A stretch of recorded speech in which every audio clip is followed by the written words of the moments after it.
Alam niyo ba kung saan gamit to? Naipakita ko na sa inyo dati ito eh. Ito yung tester na ginagamit panghanap ng live na kuryente. Yan o, gaya yan. Yan, umiilaw siya. Kita ba dyan? Umiilaw. Dito sa kabila, wala kasi hindi siya live. Yun, meron, mahina. Kita nyo. Meron din dito. Ginagamit siya ng mga electrician. Wala po yung battery. Kailangan niyang hawakan dyan. Wala kang hawak dito. Pag nilagay nyo siya dito, hawak nyo dyan, wala kasi kuryente yan, hindi yan iilaw.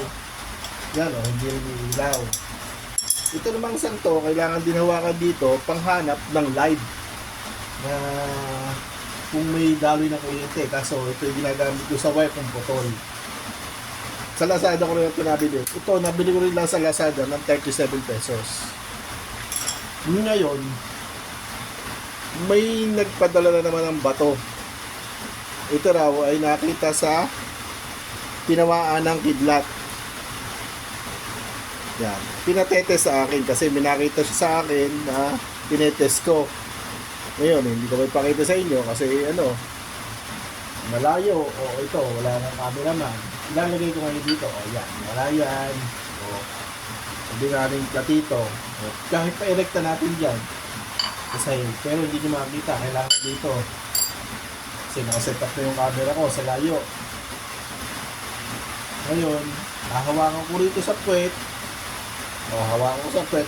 Tapos, ididikit ko rito. O, umiilaw. Nakakita nyo, umiilaw. Kaya nakadikit dito. Pero pag dito ko dinikit sa plato, wala.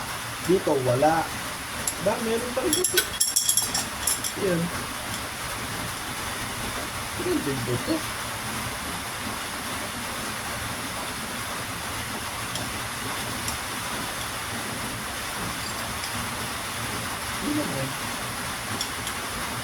Yun.